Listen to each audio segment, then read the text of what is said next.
বাঁকুড়া রায়পুরে মা মহামায়ার মন্দির। এই যে মা মহামায়ার সেই বিগ্রহ দেখতে পাচ্ছেন, এই যে মা মহামায়া।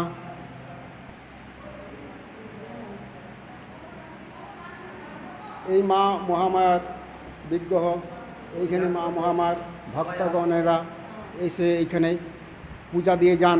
এই মা মহামায়া আজও সেই জাগ্রত আছেন। এই মায়ের খানে যে যা মনোবাসনা মানব করে সব মনোবাসনা মা পূর্ণ করেন। এইখানে সন্তানের জন্য যদি কেউ মনোবাসনা করেন সেই সন্তান লাভ হয়। মা মহামায়া ভক্তের সমস্ত মনস্কামনা পূরণ করে। ভক্তগণ আসুন এই বাঁকুড়া রায়পুর এই মা মহামায়ার মন্দিরে। এই যে মা মহামায়ার সেই বিগ্রহ দেখতে পাচ্ছেন, মা মহামায়ার। আসুন এইখানে সমস্ত ভক্তগণেরা মা মহামায়ার খানে মনোবাসনা মা মহামায়া জাগ্রত, আজও সেই জাগ্রত আছে রায়পুরে মা মহামায়া। এই যে আমাদের পূজারী এখানে, তাহলে মা মহামায়া কি সব মনোবাসনা পূরণ? হ্যাঁ, অবশ্যই অবশ্যই। মানুষ যদি তার বিশ্বাস এবং ভক্তি আন্তরিক শ্রদ্ধা নিয়ে মায়ের কাছে এসে উপস্থিত হয়, মা কাউকে বিফল মনোরথ করেন না। মা সকলকেই মানে সাকসেস দেন, প্রত্যেককেই তার সফলতা দেন। যিনি যেটা চাইবেন তিনি অবশ্যই সেটা পাবেন। সর্বোপরি বলি, কর্ম সব থেকে বড় জিনিস। আপনি সৎভাবে স্বচ্ছভাবে থাকুন, মায়ের দরবারে আসুন, মায়ের মন্দিরে আসুন। এটা ঠিকানা রায়পুর, বাঁকুড়া ডিস্ট্রিক্ট, রায়পুর। একবার চাঁদুডাঙ্গা, একবার এসে আপনারা মায়ের বিগ্রহ দর্শন করে যান। আমি কথা দিতে পারি, বিফল মনোরথ আপনারা হবেন না। অবশ্যই আপনাদের মনস্কামনা মা পূর্ণ করবেন। জয় মা মহামায়া। এই গ্রামটা কি নাম? এটা চাঁদুডাঙ্গা। হ্যাঁ, ঠিক আছে। এই যে মহামায়া মায়ের মন্দির দেখতে পাচ্ছেন।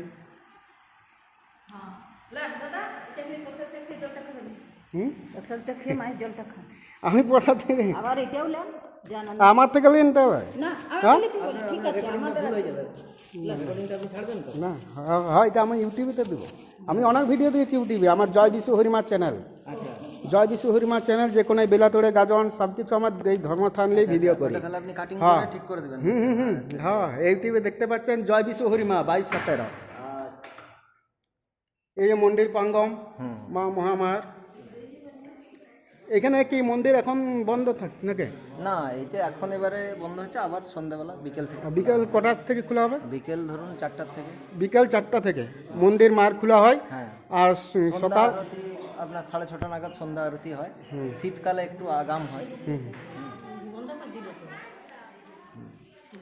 তাই নিয়ে সকালে কটার থেকে মন্দির খোলা হয়? সকাল 9টার থেকে। 9টার থেকে ভক্তগণ এখানে সকাল 9টার থেকে মায়ের মন্দির খোলা হয় এবং সন্ধ্যা আরতি হয়। এখন কিছুক্ষণের মধ্যে মায়ের মন্দির বন্ধ থাকছে। হ্যাঁ হ্যাঁ, মায়ের যে মন্দির এটা তো নতুন, মানে আগে মানে অন্যখানে কোথাও হইতো মায়ের পুজো বলছিল, আগে অন্য কোথাও কোনখানে ছিল না? এটাই আগে, এটা মন্দির, একতলা মন্দির ছিল। হ্যাঁ, এটাই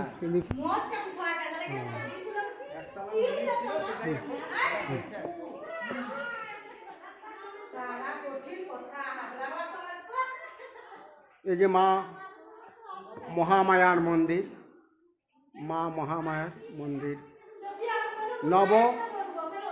নবনির্মিত 21শে চৈত্র 1431, ইংরেজি 3 এপ্রিল 2025।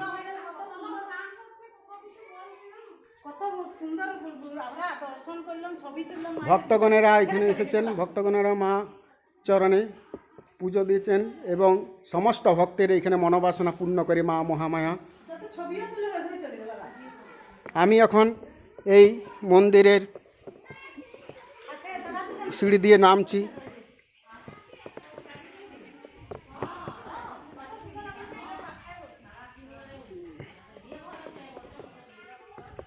এইদিকে একটা দুয়ার আছে, এই যে একটা মানে এইটা একটা পথ নাম্বার।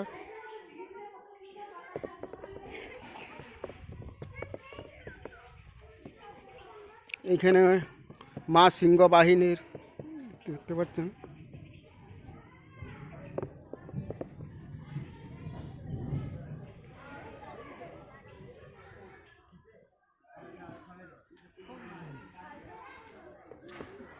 এইখানে সব প্লেট চিটানো আছে। যে যা এখানে মায়ের মন্দিরে সহযোগিতা করেছেন।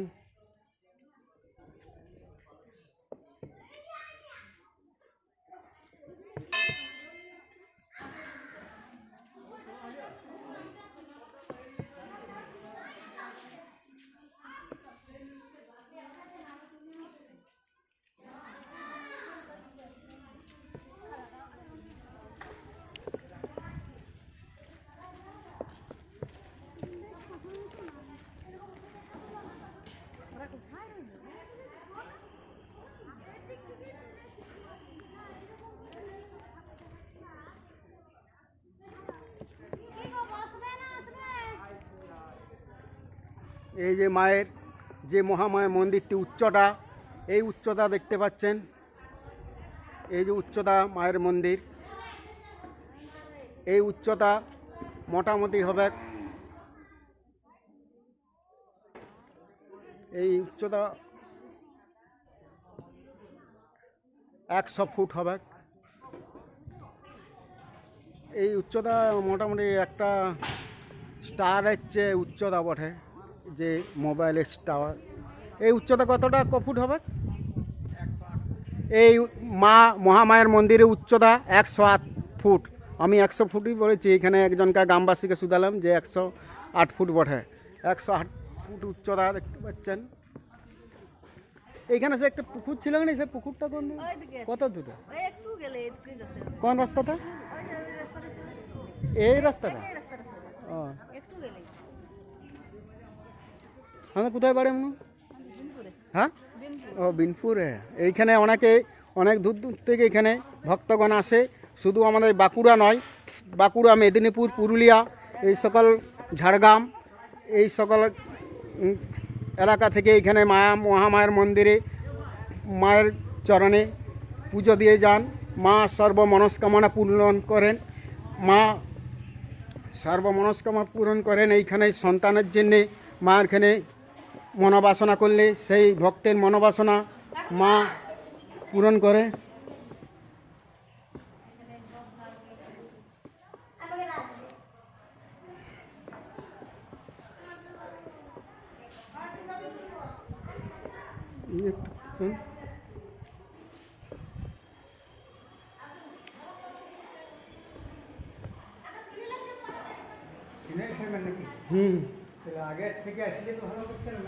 না না, আমি দেখেছি। এই তো এই মন্দির এই মাত্র খোলা ছিল।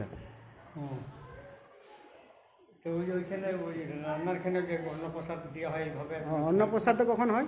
এই যে চালু হয় অনেকটার থেকে। ও, শিখিয়ে এখানে কি এমনি মায়ের চরণে দিতে হয় কিছু না? ওই প্রসাদটা দেওয়া হয়, মানে ওইটাই অন্নপ্রসাদ মাকে দেওয়া হয়। হ্যাঁ, ওগুলো তো মানুষ এই ভক্তের সমাবেশে। আপনাকে এখানে বাড়ি? আমার বাড়ির সিমনি ডুবকার মোড়ে। আমি এখানে বিনেনবাবুর সাথে সহযোগিতা করি। মন্দিরটা মানে 2021 থেকে আমি, তারা 19 থেকে আরম্ভ। হ্যাঁ, মন্দিরটা হচ্ছে 108 ফুট চূড়া। আর আমাদের রায়পুর সামনে রায়পুর মন্দির মা মহামার 2 কিলোমিটার অবস্থিত থানার থেকে। আর বাঁকুড়া জেলার প্রথম ফার্স্ট মা মহামার মন্দির বললেই চলে আর কি। ওখানে তো মানুষের এইখানে এই থানাগড়ায় নামলেই হচ্ছে। থানাগড়া থেকে 2 কিলোমিটার 2 কিলোমিটার মা মহামায়ের মন্দির। আপনারা আসুন এই বাঁকুড়া রায়পুর মা মহামায়ার মন্দিরে। এই বাঁকুড়া থেকে আসতে গেলে আপনারা রায়পুরে থানাগড়ায় নামবেন। থানাগড়া থেকে 2 কিলোমিটার। বীরেনবাবু সম্পাদক, বীরেনবাবু এইখানে সম্পাদক, এই হেড এই মন্দিরের বীরেন ঘোষ মহাশয়। আপনার নাম কি? দিলীপ মণ্ডল। দিলীপ মণ্ডল। আমি সহযোগিতা থাকি। এখানে কি মায়ের অন্নভোগ কি? হ্যাঁ, প্রতিদিন এখন ওই মোটামুটি আমরা জানুয়ারি মাস থেকে আরম্ভ করেছি অগল তো মানুষের যে দূরের পরিষেবা দেওয়ার জন্য। হ্যাঁ, এটা। এখানে সে মাকে মূল্য কিছু দিতে হয়? ওই আমরা করেছি কি ওই যে 60 টাকা কুপন, এই কুপনের মাধ্যমে নিরামিষ তাই এটা কুপনটা কখন দেওয়া হয়? কুপনটা দেওয়া হয় মোটামুটি 10টার থেকে দেওয়া হয়। এইখানে মায়ের যে অন্নভোগ, সে অন্নভোগ এইখানে যে কুপন দেওয়া হয় 10টা থেকে, 10টা থেকে আগের থেকে বেশি যদি জানায় ফোন মাধ্যমে 100 জনের আইটেম করা যায়, 200 জনের যে যেমন পারে আর কি। এইখানে তার পুকুরটা কোন ধারে? যে সামনে সামনে সামনে সামনে এই মায়ের পুকুরে যে হ্যাঁ, এইখানে দেখাও, ওই যে ভিডিও ক্যামেরাটা একটু সামনে, ওই যে এই পুকুরটা না, হ্যাঁ ওই পুকুর। এই যে দূরে একটা পুকুর দেখা যাচ্ছে, এইটি মা মহামা এই পুকুরে সেই শাখার এইখানে শাখা পড়েছিলেন। এবং এইখানে যে পূজারী, সে পূজারীর কোন মেয়েই তো বলেছিলেন, এইখানে যে আগে পূজারী ছিলেন, এইখানে সে যে পূজারী ছিলেন সেই পূজারীর মেয়ে হয়ে মা মহামায়া শাখারে এইখানে শাখা পড়েছিলেন। সেই পুকুরটি এইখান থেকে সামান্য যে দেখালাম দূরে। এখন আমি এই সব মন্দির প্রাঙ্গণ দেখতে পাচ্ছি। নিচের তুলুন, দেখাবো নিচের আমাদের ইয়েটা। নিচেটা এইদিকে, নিচে ওই যে যেটা অন্য প্রসাদ চালু। এইদিকে না, আমি এইদিকে এলাম মনে হচ্ছে। হ্যাঁ, আমি কোন দিকে এইদিকে আরেকটা পথ ছিল না, আরেকটা পথ ছিল না এইদিকে। ও সেই ধারে আমার ব্যাগটা আছে জানেন, সেই ধারে হয়ে আমি উঠেছি, সেইটাই তো। আমি এইখানে আমার শ্বশুর বাড়ি যাতে এই কি বলে ওই যে বক্সি ঢেকো, তাই শ্বশুর বাড়ি যাচ্ছি বলে দেখে মন্দির, মা মহামায়ার মন্দির। এখানে আমাদের আত্মীয় আছে রায়পুরে,